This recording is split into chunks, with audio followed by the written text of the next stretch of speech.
اللهم صل على محمد وآل محمد اللهم صل على محمد وآل محمد اللهم صل على محمد وآل محمد بسم اللہ الرحمن الرحیم۔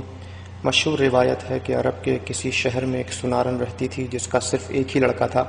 ایک روز جب سنارن کنویں پر پانی بھرنے گئی تو اس کا لڑکا بھی اس کے ساتھ ہو لیا۔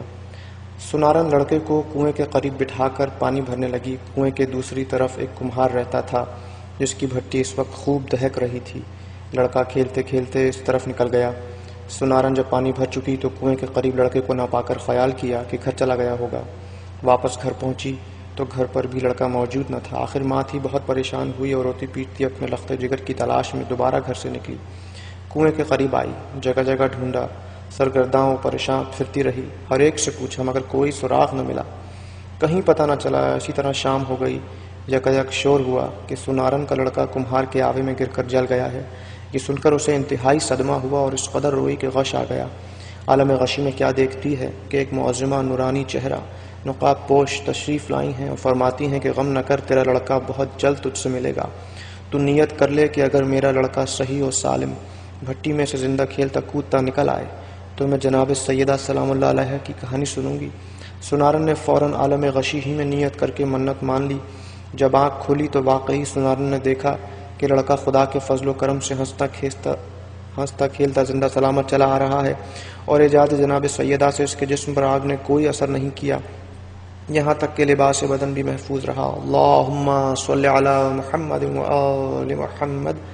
سنارن بچے کو لے کر خوشی خوشی بازار گئی، 2 پیسے کی شیرنی لی اور پڑوسیوں سے کہا کہ میری مراد پوری ہوئی، میرے گھر چل کر جناب سیدہ سلام اللہ علیہ کی کہانی سنا دو اگر کسی کو یاد ہو۔ 6-7 گھر پھری لیکن ہر ایک نے یہی کہا کہ نہ ہمیں کہانی یاد ہے اور نہ اتنی فرصت کہ ان فضول باتوں کی طرف توجہ دیں۔ سنارن سب سے مایوس ہو کر جنگل کی طرف چل دی۔ کچھ دور چل کر وہی نقاب پوش معظمہ نظر آئیں اور فرمایا کہ اے خاتون مت رو، چادر بچھا کر بیٹھ جا، میں کہانی کہتی ہوں تو سن۔ پھر آپ نے فرمایا شہر مدینہ میں ایک یہودی رہتا تھا، اس کی لڑکی کی شادی تھی۔ وہ یہودی جناب رسول خدا صلی اللہ علیہ وآلہ وسلم کی خدمت میں آیا اور کہنے لگا کہ میری لڑکی کی شادی ہے، آپ اجازت دیں تو میں شرف پاؤں کہ جناب سیدہ میرے گھر تشریف لے چلیں۔ آپ نے فرمایا کہ اس امر کے مالک علی ہیں۔ یہ سن کر حضرت علی کی خدمت میں حاضر ہوا اور عرض کیا کہ آپ اجازت دیں تو جناب سیدہ میرے گھر تشریف لے چلیں۔ آپ نے فرمایا کہ اس امر کی مالک خود جناب سیدہ ہیں۔ اس کے بعد یہودی نے جناب سیدہ کے دروازے پر آواز دی کہ اے بنت رسول، میری لڑکی کی شادی ہے، اگر آپ تشریف لے چلیں تو میری عزت بڑھ جائے گی۔ آپ نے فرمایا کہ جناب امیر علیہ السلام سے اجازت لے لوں تو چلوں۔ یہودی نے کہا کہ میں جناب رسول خدا اور حضرت شیر خدا کی خدمت میں گیا تھا، سب نے آپ ہی کو مختار کیا ہے۔ جناب سیدہ یہ سن کر متفکر ہوئیں۔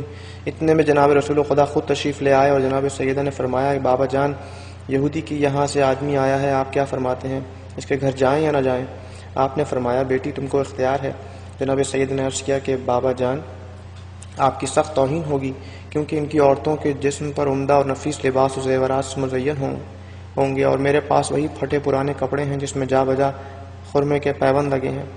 رسول خدا نے فرمایا بیٹی اسی حالت میں جاؤ جو مرضی ہے معبود۔ چنانچہ جناب سیدہ جانے کو تیار ہو گئیں۔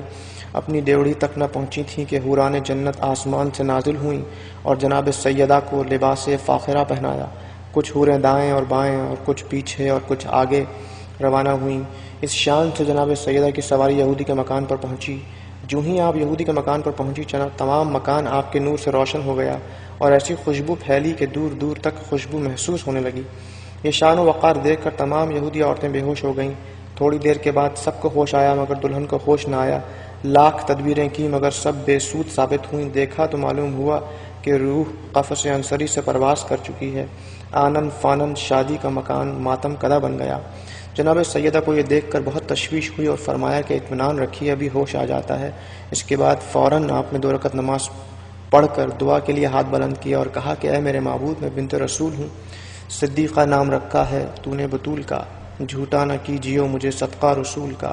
اے میرے معبود برحق، میں تیرے رسول کی بیٹی ہوں، میری عزت تیرے ہاتھ میں ہے۔ تمام لوگ یہی کہیں گے کہ سیدہ کے آتے ہی دلہن ختم ہو گئی، خانہ شادی خانہ غم بن گیا۔ کچھ دیر نہ گزری تھی کہ آپ کی دعا قبول ہوئی اور دلہن کلمہ شہادت پڑھتی ہوئی اٹھ بیٹھی۔ اللہم صلی علی محمد وآل محمد کہنے لگی میں شہادت دیتی ہوں کہ خدا وحدہ لا شریک ہے، حضرت محمد مصطفیٰ رسول برحق ہیں اور آپ ان کی دختر ہیں۔ آپ مجھ کو مذہب اسلام کی تعلیم فرمائیں۔ اور اس طرح صدق دل سے وہ عورت مسلمان ہو گئی۔ جناب فاطمہ زہرا کا یہ اعجاز دیکھ کر 500 یہودی مرد اور عورت مسلمان ہو گئے، اور آپ کو سب نے نہایت عزت و حرمت کے ساتھ رخصت کیا۔ ایک عورت آپ کی کنیزی میں دی اور آپ اپنے دولت خانے پر واپس تشریف لے آئیں۔ تمام ماجرا جناب رسول خدا سے بیان کیا۔ رسالت میں آپ صلی اللہ علیہ وآلہ وسلم نے بھی خدا کا شکر ادا کیا۔ یہ کہانی سنارن سے کہہ کر جناب سیدہ روپوش ہو گئیں۔